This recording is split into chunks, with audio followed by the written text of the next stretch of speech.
even when we think everything's all right. Turns out it's not. In today's Arsenal transfer show, Force of Habit.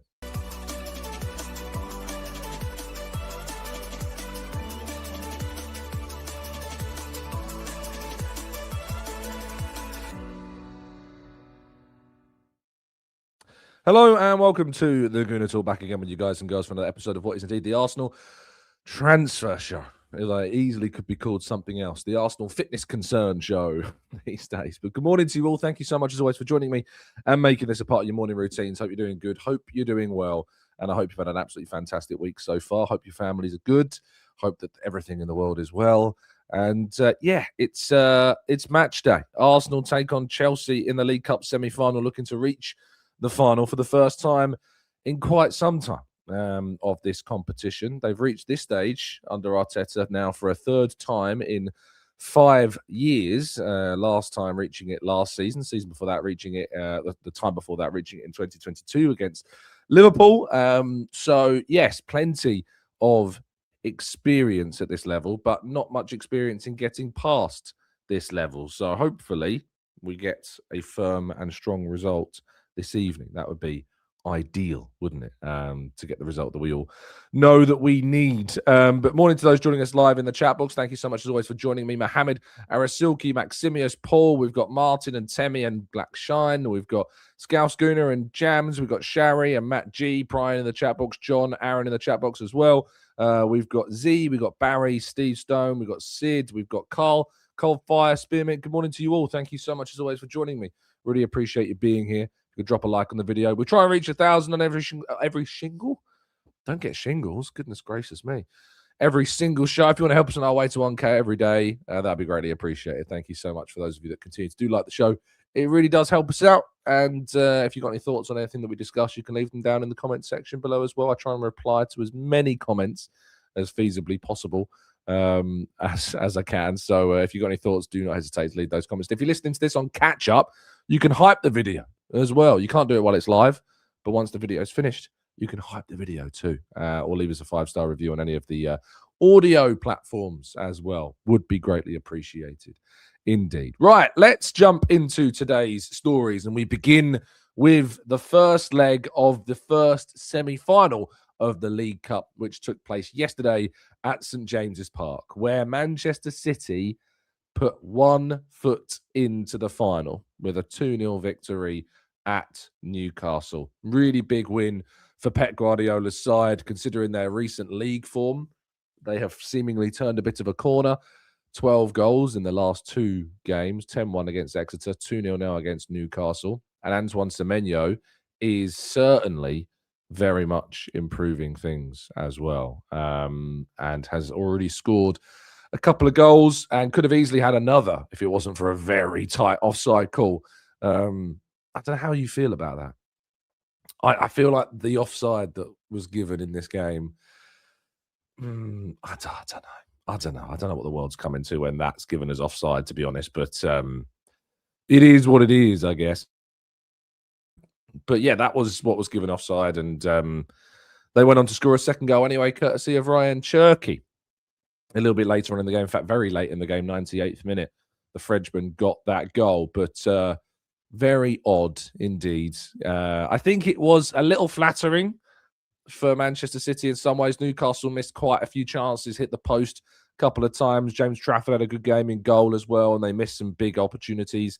So it wasn't like Manchester City were like comfortably winning this game. They're still vulnerable against a better team, a more clinical team.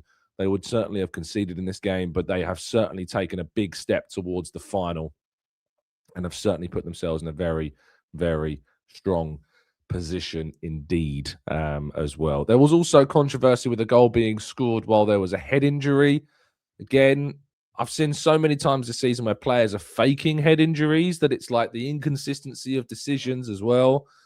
Do we see every head injury now given as a stop in play when we know there are opportunities that players take to just stop the game when they're not actually hurt? It's a really difficult kind of line to toe, if you will, but certainly is one of the more frustrating elements of the game. And we heard Arne Slot speaking about time wasting, didn't we, in that game against Arsenal the other week too. Thomas Gronnemark has confirmed that he is indeed working with Arsenal. This is the confirmation that I know a lot of Arsenal fans have been waiting for. It's the news we have all been waiting for. Thomas Gronnemark in at Arsenal as a consultant to improve Arsenal's throw-ins. It is the most Arsenal thing I think we've ever seen, to be fair.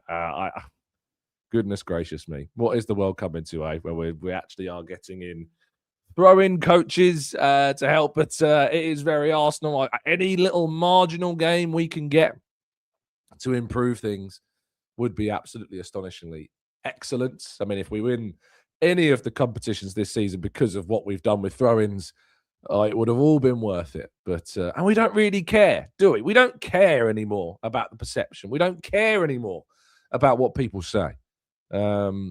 Anything that can help Arsenal on their way to being better at every single element is a welcome one. So Thomas Gronnemark confirming that he is indeed working with the club in improving their set pieces from particularly throw-ins. If you've seen some of the clips, some of the videos of his work, it's very entertaining stuff. You got to appreciate someone who's got a passion for a niche, and certainly he has a passion for the niche of throw-ins. There's no doubt about that.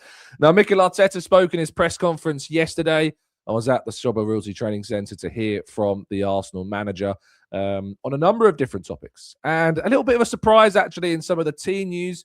He wasn't asked about either of Trossard or Saliba, but he offered up the information that, they are doubts going into this game. He was asked why they are doubts. He said, because they're not fit enough. Now, a lot of us were obviously under the impression over the weekend that they were rested. So that's how I felt. That's certainly how many colleagues of mine were just, the understanding was that they were just being rested. We certainly saw plenty of people put out messages that was the case as well. But apparently not. Apparently there were some concerns over their fitness, and they were rested for this game, as well as there being concerns about their fitness. So it was a case of not just being rested. I'm sure rest was certainly part of it, but it's a simple element of they're not fit enough to play yet. Now, the last game they played, obviously, was that game against Liverpool, but they weren't fit enough to start that game. Now, of course, you've probably seen on social media, AFC Amden replying to the quotes that we put out yesterday, suggesting that there is a chance that Trossard and Saliba will play tonight, and that they were effectively rested because it wasn't a high-profile enough game, which is obviously a positive outcome from what we were being told. But it was a surprise. Certainly, we came out of that press conference like, oh, so there are issues there. There are concerns there, but hopefully they are fine. On the rest of the team news that came out from that presser, on Nkapie and Calafiori, says, yeah, those two are not available yet. And on the scan that Nkapie had and how long he's going to be out for, he said, we don't know yet. On Calafiori, he said he's progressing, but we don't know. I think it will be a matter of a few weeks probably, but we don't know exactly when. Yeah, frustrating situation for all concerned, and Mosquera as well still could be out for a little while too, which is again also quite frustrating. And then was asked about Max Dowman and kind of the reality of him and Mosquera. He said very similar to Mosquera. Very similar timeframes, and both of them did really well, but they're not training yet, so they're still a few weeks away. So neither Mosquera nor Dowman training at the moment, and they're still a few weeks away, said Arteta in the game. So that's all of the team news. He confirmed, oh, by the way, we were blessed because we received a very specific piece of information about Calafiori's injury. And now we can put it beyond all doubt that the specific nature of Ricardo Calafiori's injury that has been eluding us for some time is, and these are the words of Mikel Arteta, is, are you ready? I'm not sure if you are ready for this piece of information, because it is beyond all doubt one of the most enlightening, insightful, and the most information privy pieces of well, just explanations that you could possibly get, and that is a muscular injury. There you go. Don't say he doesn't tell us things. It is a muscular injury, okay? No more questions. No more questions, please. It is a muscular injury. Who cares where? That's all that matters. It's a muscular injury. But he did confirm that. Thanks, Art DeRoche, for asking that question. Oh, dearie me. Anyway, on to Kai Havertz. He was asked about Kai and returning, and he said, yeah, we missed him a lot. A year is a long time in football, but as you said, the way he's come back, he looks really fit, really confident. He's such an intelligent player that straight away he's someone that connects with the players really naturally, and you can tell how much they love him as well, because every time he was in and around the box, everyone was jumping in their seats on the bench. So, yeah, we are so happy to have him. He's going to help us so much, and now we have to keep him fit. Does he play tonight? Does he start tonight? Does he get minutes tonight? I guess we'll wait and see. If he's ready to play, who knows? He was, Gail from Sky did ask, come through 20 minutes. Is he ready to start? Is he not quite ready to start? And he says, we have to manage his minutes now, but he had a good block of 20, 25 minutes the other day. He trained really well today. And it's now a case of building his robustness and making sure he's available for every single game. So is he available tonight? I don't know. Obviously, it'll be great when he is back, when he is available, but it'll be a bit of a risk, I think, to throw him in from the start. But who knows? We've seen surprising things happen in the past as well. He did confirm that it's in the pictures going around of him and playing against Liam Rossignol back in the days of Arsenal against Hull City in that FA Cup final, which was quite entertaining. It's weird just seeing them back in their playing days, because that's what I grew up on. I remember used to seeing friends of mine who are of an older generation watching Arsenal games, seeing managers going head to head, and I was like, wow, that was a long time ago. And now I'm looking back at Arteta playing against Rossignol in an FA Cup final against Hull, and it's like, wow, I'm getting old as well. So yeah, it's funny how things come full circle these days also. In terms of, he was asked a good question by Alex Howell on Noni Madueke about kind of the mixed performance that he had against Portsmouth. And he said, he was very influential, as you said, in some aspects, very, very positive, in some others that we need to improve in terms of consistency at the level. The threat that he provides the team, I think, is remarkable as well. When it got on to, there was a question about the selection that he picks for a lot of these games, and the idea that Arsene Wenger had picked certain teams only in the cup and then others in the league. And he said, in my case, we cannot do that, because obviously players have to be available to be able to pick them. I don't believe in players for competitions.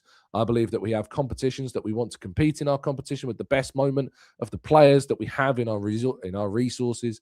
And that's what we try to do. And so that made me think when he said, we don't have players for competitions. We don't have players just picked for those specific tournaments, be that the FA Cup, the League Cup, or indeed the Premier League. And so I said to him, well, you're saying there, we often think of goalkeepers being the number one and then the cup goalkeeper. But with what you said about not picking players for competitions, is that the case for the goalkeepers as well? And he said, well, it's because I think our job, or my job, is to prepare for the team in the best possible way to win the competition, and every competition that we are in. And every game is different. Every game requires different qualities. And players have moments. And when they are really high, when you don't have that much confidence or minutes, and every case is different. And the keepers on top of that is a very particular case, because they have less opportunities than any other players to play every week. But we try to treat them in that sense. So basically what he's saying there is that we don't know whether or not we'll see Kepa or Raya in those games.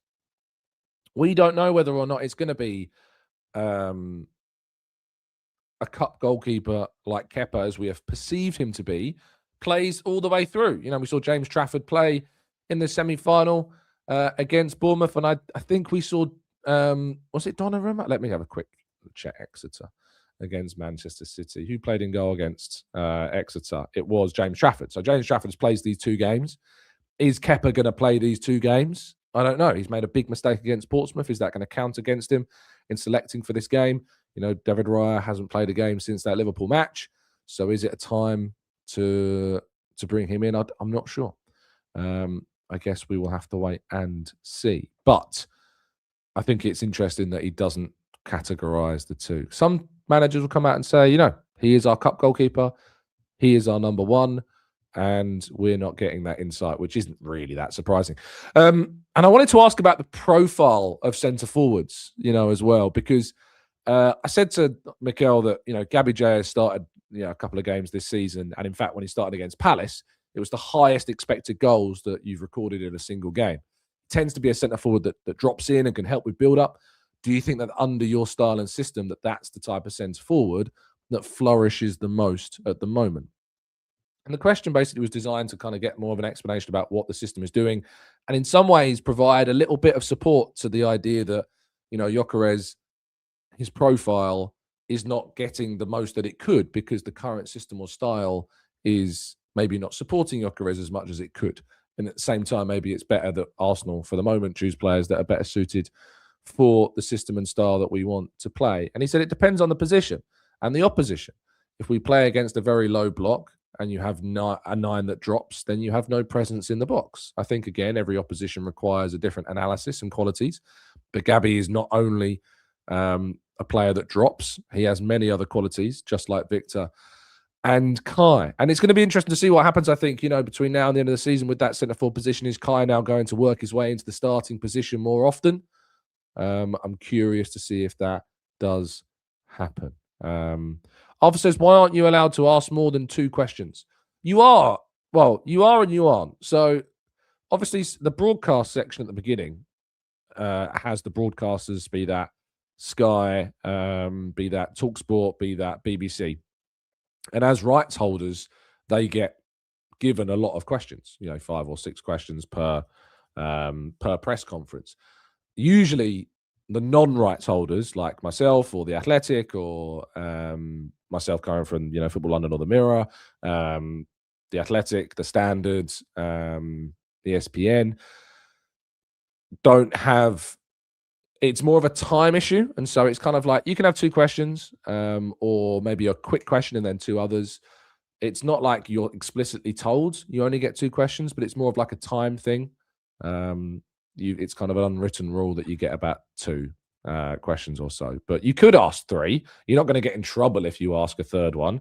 But obviously there's a respect to be paid to others in the room, because there are times when some people don't get a question because they've run out of time.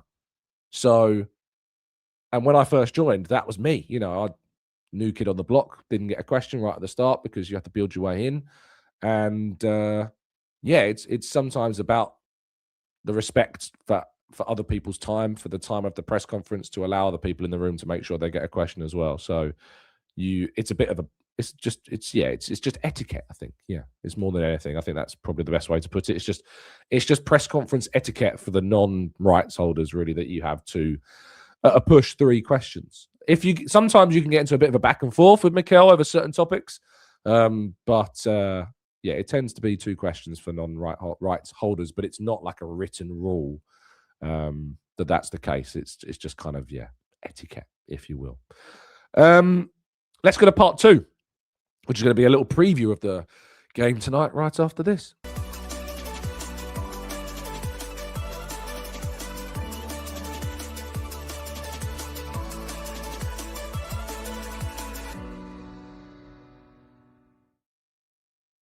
All right, this is part 2 of today's show, which, it being a match day, means we're going to jump into your predictions shortly, but we're going to have a look at the team that I would choose for this game based upon what we know and the availability of players. I think Kepa still is and would be my choice for the game, and I would stick with a cup goalkeeper. I think it's, again, you want to give the opportunity to those keepers. You want to keep them happy.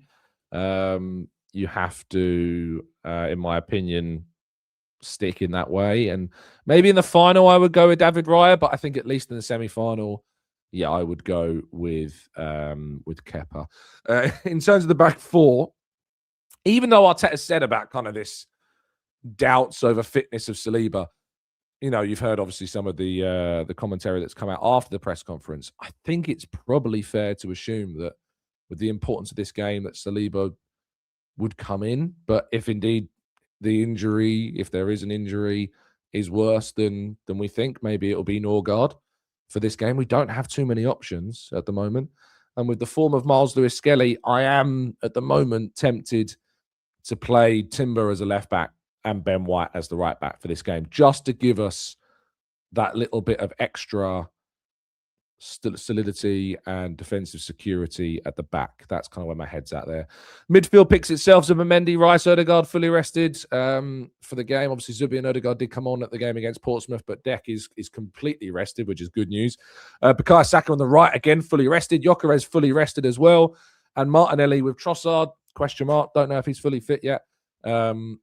If he is fully fit, I'd be tempted to play him. But also there's this question about, do you try and utilize the form, the momentum that Martinelli got from his hat-trick against Portsmouth? I think you probably do, right? I think you probably do try and utilize and harness that potential, that flow, that momentum that he's got himself into. So, yes, I'd go with Martinelli as my left-sided player. Let's get some of your predictions for tonight's game and get some of your thoughts. Aaron says a 1-1 draw, and then we'll finish the game at the Emirates. It is important to remember that this is the first of 2 legs. So at full time, it will only be half-time in the tie. And I think making sure you don't lose it in the first leg, a little bit like I think Newcastle might have, is really important. But if you can get a great result away from home in the first leg, it does set you up very well for the second leg. Claire says 1-1. Temi says 7-0 Chelsea win. A Cole Palmer ghost scores all 7 as a 60th minute substitute.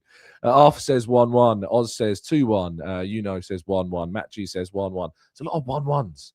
A lot of you thinking 1-1 draws in this. Dara says 1-1. So does Tsunami. Maria's going for a 1-0 win. Nifty Legends going for a 2-0 victory in this one. Jabu says 3-0 win. I mean, wow. If Arsenal get a 3-0 victory away from home in the first leg, that would be something else, wouldn't it? Tom says 3-1 to the Arsenal, or 2-1. Matthew says 1-0 Chelsea. Barry says 2-1 Arsenal. Nathan says 1-1. Sid says, I think 1-1 draw as well. Spearmint says 1-0. Harvey says 2-2. Natty Tom says 2-1. I'll throw up some more of your score lines as well as we go into part 3 shortly. But Adrian says 3-1 to the Arsenal as well. And 0-0. Yeah, it seems that, there's a lot of positivity in the chat, which is good to see. But it seems a lot of you are quite not content, but you're predicting, it seems, a draw. It's important to get a good result. I think a draw is a good result. It takes the game to the Emirates, where Arsenal can then go and win the game there. And a draw is certainly not a bad result, I don't think, for Arsenal. It's weird. This game shouldn't be a 2-legged game, should it? I think we can all be in agreement that the League Cup semi-final should be a one-off game, and the fact that it remains 2 legs is just ridiculous at this stage. Absolutely ridiculous at this stage. As it is equally ridiculous, of course, that you would ever consider hopping onto a public Wi-Fi service without using a VPN. And of course, if you would like to hop onto a public Wi-Fi service in the safety and security and the knowledge that you know that you're protected, there is really only one choice. And that choice is NordVPN. And if you go to nordvpn.com/Gooner, you can get yourself a significant discount off a 1 or a 2-year plan. You get 30-day money-back guarantee on top of that deal as well. You can list your favorites while you are abroad, and you can shield your data from snoopers and criminals.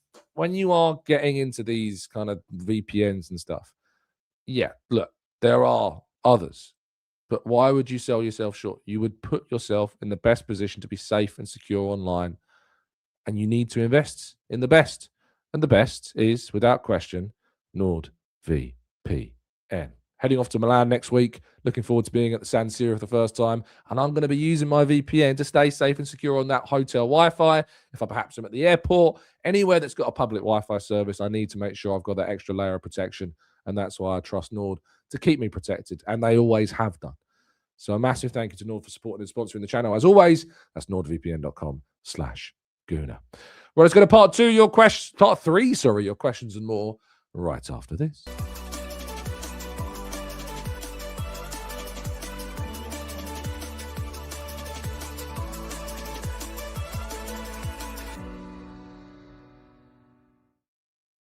All right, this is part 3 of today's show. We're going to be jumping into I've only got about 10 minutes or so. It's going to be a quick part 3.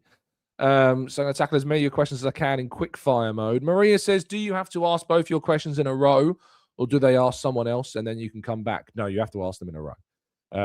You have to raise your hand to ask your questions. You get your questions, and then that's it. And then it stops. I've rolled my sleeves up, by the way, because we've finally sorted out the heating in this room, but it does get really warm now. I can't find this nice balance in the room between it being so cold and now being really warm. So I come in with a hoodie on thinking it's going to be cold. And then 10 minutes into the show, I start to sweat. So forgive the poor etiquette of rolled up sleeves on the morning show with a hoodie on. But yes, you don't ask both you have to ask both your questions in a row. Nifty Legend says, Tom, do you think Mikel is playing mind games to Saliba and Trossard? Hand of Arsenal has said that they are just rested before Portsmouth. And that was the information that we certainly felt. You know, it was a surprise to us when Arteta said that there were problems or fitness concerns with both. So it very well could be mind games being played by Arteta. You know, he's rested both players and he's not giving Chelsea any information that both of them are indeed available. So yeah, very well be. We were surprised by the by Arteta bringing even that into the conversation. So it was a surprise when that emerged. Adrian says, a question I have is, with all the injuries every team is getting, is there a limit to the amount of players that you can have in your squad? No, well, I guess 11 is probably the limit. The least you can have in your squad is 11 with a goalkeeper. Because otherwise, I mean, what are you going to do? But you're going to fill the bench with youth players, aren't you? So they don't have to be registered under a certain age. So I guess that you wouldn't have to worry about that. Anajit says, Gyökeres coming in second half. What are your thoughts? Maybe, but he's fully rested. So I think I'd start him in this game. Mark says, what has happened to Eza? He seems to have lost his ability to influence games and his belief in his ability to do so. Look, I think it's more recency bias with Eza. You know, at the start of the season, he's getting opportunities. There are bright sparks. There were big moments. The Spurs game, for instance, the Palace game, for an example. You know, but in certain away games, he's just not been really on it. And he's been dropped, I think, as a result of that. But he's still, you know, playing more games than he's ever really played before at this stage. And he'll get more opportunities from the bench. And look, Odegaard's just been in great form since coming back from injury. So it's difficult to drop him right now. Tom says, who do you think will get sent off for Chelsea? Yeah, I don't know. But there's always a good chance that can happen. Is Caicedo suspended? I saw some people suggesting that Caicedo was suspended for this game. I think that he might be. So Chelsea were without Caicedo when they play Arsenal. He's suspended for the game at Stamford Bridge as a major blow. But yes, he Chelsea captained the side against Cardiff. And in the 45th minute, the Ecuador international was given a yellow card from the referee for applauding a decision. And that was his second booking in the Carabao Cup this season, following a yellow card he received for arguing in the 4th minute of added time. So I guess that begs the question. So they are wiped before the semi-finals. So it doesn't matter now. Like, no Arsenal player that's been booked in the competition so far can be suspended because we are now in the semi-finals. But because he received his second booking before the semi-finals, he has been suspended. So yeah, no Caicedo in this game. Is Cucurella also out? I think some of you are suggesting that he's been out, but I thought he'd already served his ban. He had a 1-match ban, and that came against Charlton. So yeah, I don't think Cucurella is, because it was a last man challenge. It wasn't violent conduct. So yeah, I think Cucurella is back for this game. Don't know about Cole Palmer. Not sure if indeed he's available. I'm sure if you go and you'll be able to find all of the latest team news of who is missing. Levi Colwill is out. Lavia is out. Asugo is probably out. Caicedo is suspended. Mudryk, of course, is suspended, as we know. So yeah, but I think Cole Palmer is fine. So he will be there. They just get so many red cards. It is kind of crazy, isn't it? Menakayash says, Tom, do you think that we'll go full-on attacking mode this match? Or would it be like any other Chelsea match that we play in Stamford where there is hardly much attack? I'd lean more towards the latter. I think Arteta is a very tactical coach, isn't he? I think he'll be approaching this game with a relative amount of caution.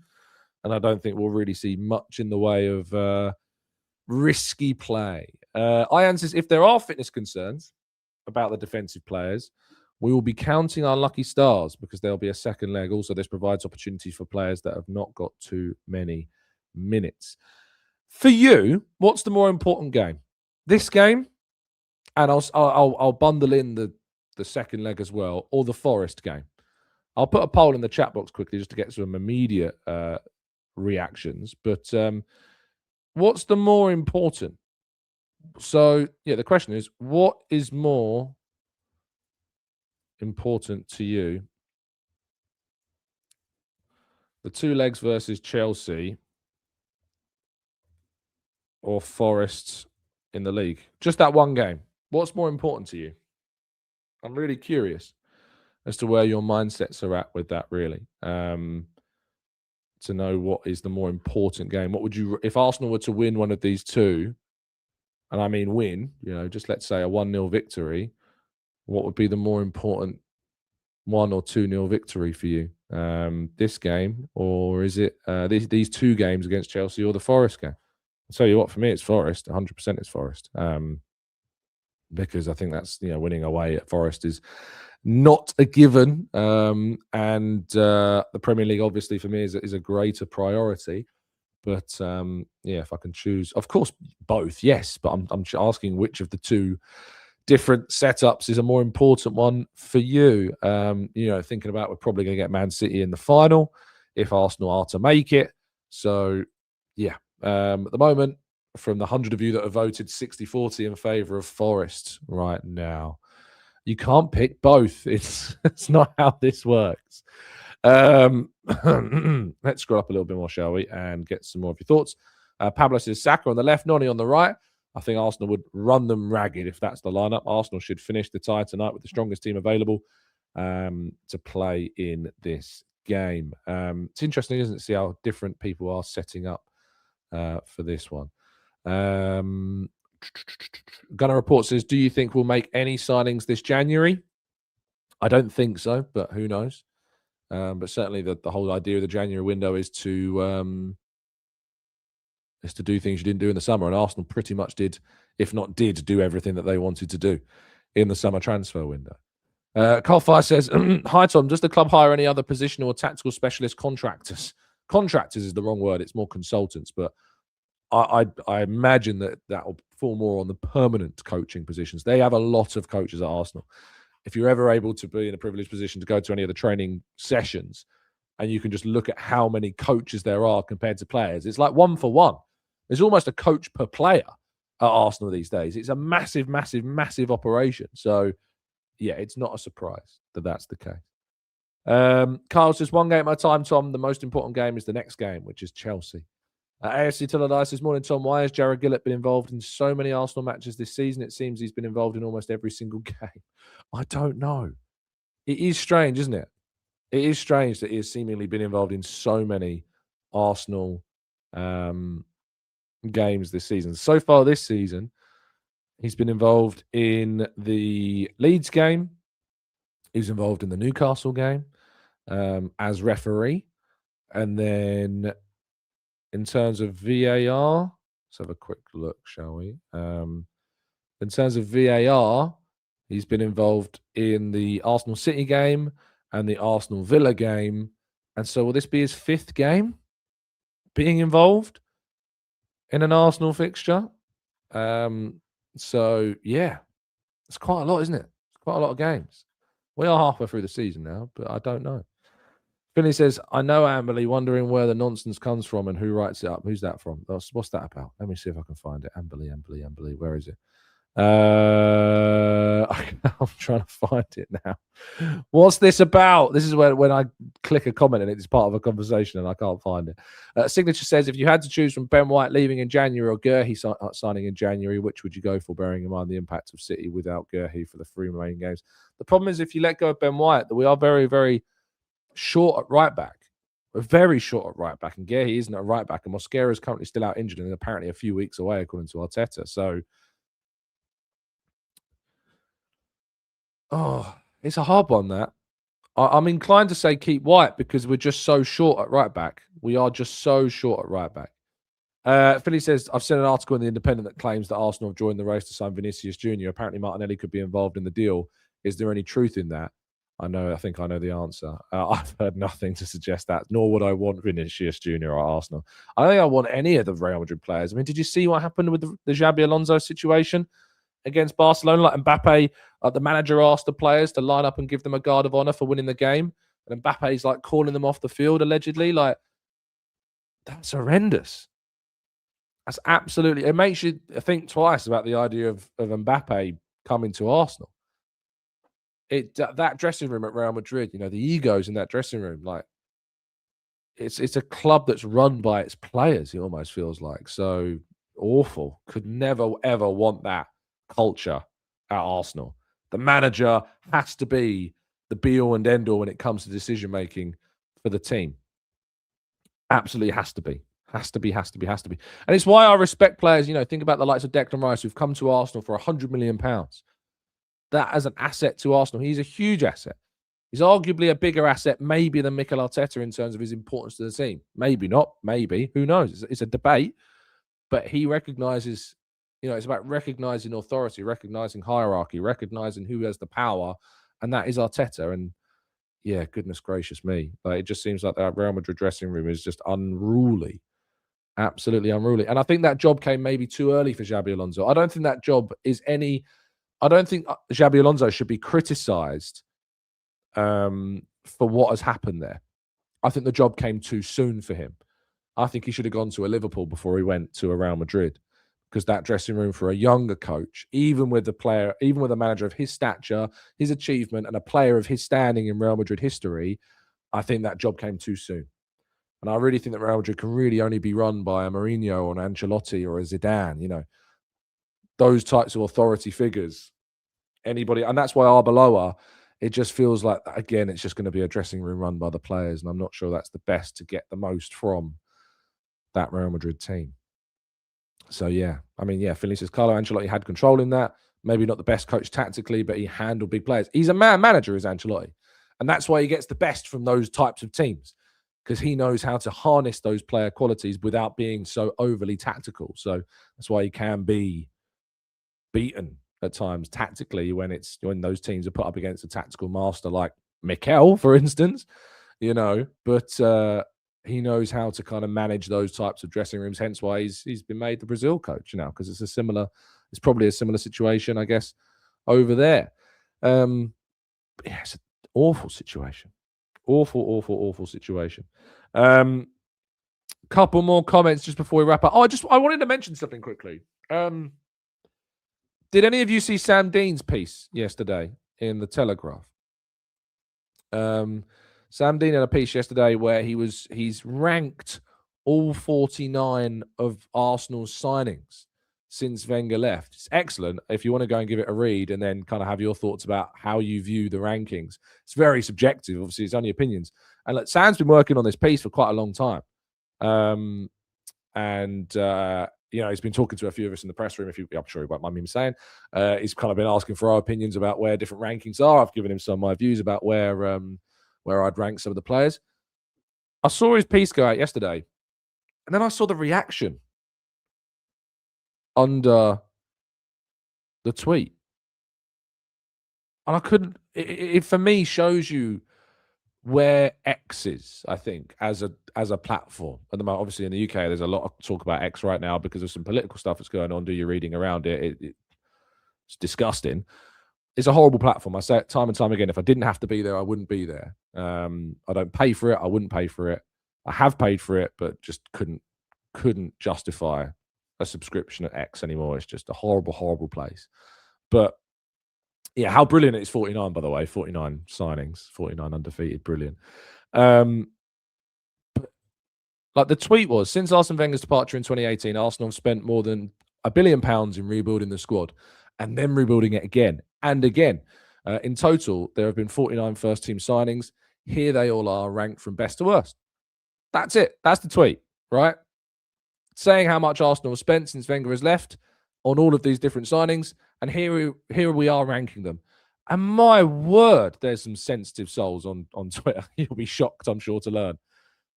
It's absolutely mad. Some of these replies saying, have you done this for any other clubs? He covers Arsenal. He covers Arsenal. Why would he be doing it for other clubs? It's people saying, like, why are you doing this? Why aren't you talking about City? Why aren't you talking about Chelsea? Why are you saying only how much Arsenal? This is what I mean when I say, like, Arsenal fans are not ready for a title race. Not all of them, but a significant proportion of Arsenal fans, you You are not ready. Maybe not you, but you are not ready for a title race, because an article which is just ranking, and it's a really good piece. It's a really good read, and I don't agree with like the rankings entirely because it's completely subjective. It's opinion based. It's quite nice because Sam's not an Arsenal fan, so it gives you kind of a non-allegiance point of view. But my word, like, Spearman says X exposes idiocracy, however you want to pronounce it. It's my goodness me, how it triggered people that are so sensitive. Christ. Yeah, fair play to Sam. Go give the piece a read. Go give Sam some love for the piece because it's really well written. It's a really nice piece and insightful into kind of it reminds you of signings, of the past that I've forgotten about. It makes you think, oh, who was the worst signing? Who do you think is the worst signing? I think Nicolas Pepe is definitely up there. I think Willian is up there as well, obviously. Runarsson. But yeah, go and give it a read. In fact, I'll link it in today's video description so you can give it a read if you like. I won't link you to the tweet, so just in case there's people that just want to jump on Sam even more. But I'll link the piece. I'll put it in the description today. But go give it a read. You need to be a Telegraph subscriber, of course, as you would. And, that's another thing. People moaning these days about like the Athletic and the Telegraph and other platforms that are behind a paywall. Journalists need to be paid for their work, It's not, at times you see people like moaning about things being behind paywalls. How do you think media platforms are going to pay their writers, pay their journalists for doing the work that they do? Like, everyone just expects everything for free these days. It's absolutely mad, isn't it? A few more comments. Snicker says, I think people need to stop looking at Twitter and thinking that's the reaction of the general public.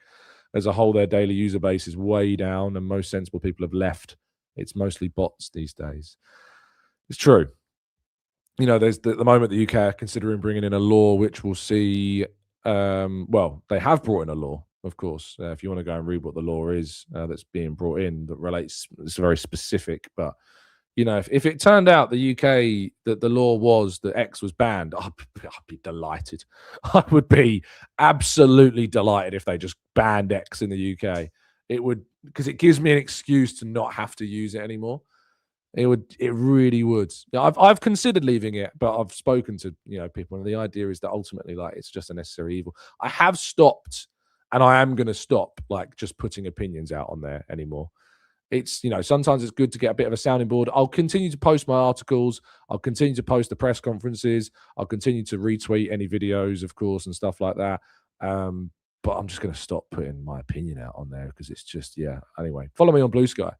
Blue Sky is much nicer at Tom Canton, .bsky.social. Follow me there.